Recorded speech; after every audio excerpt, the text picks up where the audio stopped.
დღეს არის პროტესტის ზუსტად 347 დღე. ხედავთ, რომ მოქალაქეები კვლავ არიან შეკრებილები ბანერებით, სხვადასხვა ტიპის დროშებით, მათ შორის ჭარბობს საქართველოსა და ევროკავშირის დროშები.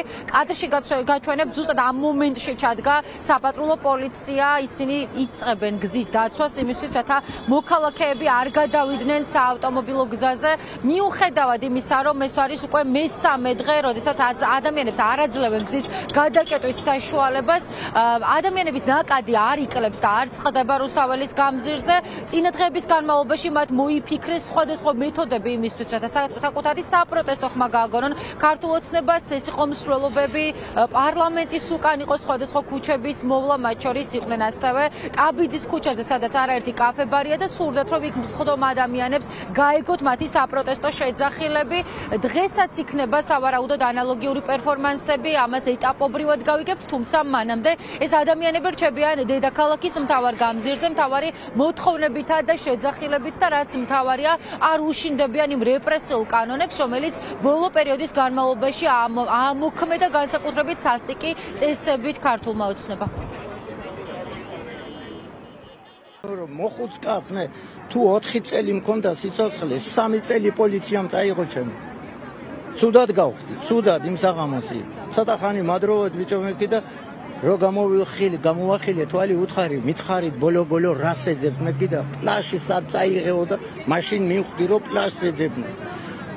შეცდით მე უთხარი, მათ პლაჟში მე არ ყოფილი ვარ და გზა არ გადამიკეტია მეთქი. მაინც არ დაიჯერეს.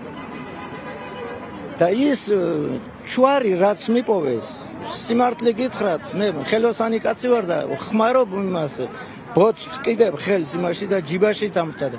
ესო ჩუარი არ არის და რა არის აბა მე უთხარი და მასკა არისო, მასკა. ახლა თქვენ შეგიძლიათ მე უთხარი ჩაწეროთ ბომბია და პარლამენტის აფეთქება გინდოდა როგორც გინდათ ისე დაწერეთ მე. და რაღაც ცელოფანში ჩადეთ. თუ დამიბრუნდებენ იმ ჩუარს, დიდი მადლობელი ვიქნები. მე ჩავჯდები ციხეში, ოღონდ ის ახალგაზრდები, რომელიც აქ ქუჩაში დაიჭირეს და ამ ვაიუბეთ ის პოლიტიკოსები, რომელიც აგერიდგნენ ჩვენს გვერდით და ყველა გამოუშვა. მე ჩავჯდები ბოლომდე სანამ სიცოცხლე მაქვს. მსოფლიოში ალბათ უპრეცედენტო არის, რომ ამდენი დღე უწყვეტი პროტესტი გრძელდება და ეს გაგრძელდება იქამდე სანამ არ მივაღწევ წარმატებას. ამისთვის საჭირო არის და მე ვარ აბსოლუტურად დარწმუნებული იმაში, რომ ყოველდღიურად უფრო და უფრო მეტი ადამიანი გამოვა, მათ შორის რუსთაველზე ან ნებისმიერ ლოკაციაზე, სადაც შეიძლება გადაწყდეს პროტესტი და ამისთვის ბრძოლა არის აუცილებელი. ამისთვის აუცილებელია, რომ ვიდგეთ მეტგრად, ვიდგეთ ერთმანეთის გვერდში. ჩვენთვის როგორც აქციის მონაწილეებისთვის პანაცია არასდროს არ ყოფილა რუსთაველის გამზირის გადაკეტვა. ჩვენთვის მნიშვნელოვანი იყო, რომ პროტესტი შენარჩუნებული იყო, რადგან ეს ბრაზი არსად არ წასულა და ჩვენი ქვეყანა კიდევ უფრო უკანვედეს რეჟიმის პატიმრები ჯერ კიდევ ციხეში არიან. მე ვფიქრობ, რომ ახალმა კანონმა კიდევ უფრო მეტად გააცოცხლა პროტესტი, იმიტომ რომ ბევრად უფრო სახალხო გახდა მას მერე რაც გადაკეტეს თვითონ პოლიციელებმა რუსთაველის გამზირი. უწყვეტი პროტესტი გრძელდება, ეს ადამიანები უკვე ემზადებიან 28 ნოემბრისათვის, ამბობენ, რომ ეს არის საკრალური თარიღი და განსაკუთრებით მნიშვნელოვანია ამ დღეს ბევრი ადამიანი იყოს დედაქალაქის მთავარ გამზირსა და ყველა იმ ლოკაციაზე, რომელიც დროთა განმავლობაში გაირკვევა და რომელსაც გადაწყვეტენ პროტესტის მონაწილეები.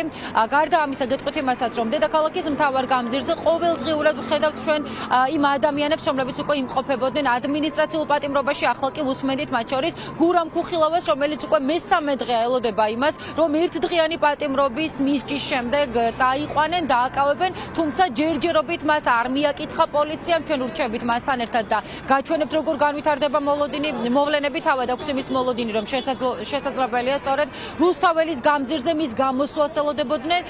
რაც შეეხება დანარჩენ პროცესებს, როგორც უკვე გითხარით, გზის გადაკეტვის საშუალებას ამ ადამიანებს არ აძლევენ, თუმცა ისინი აგრძელებენ უწყვეტ პროტესტს სხვადასხვა ფორმებით.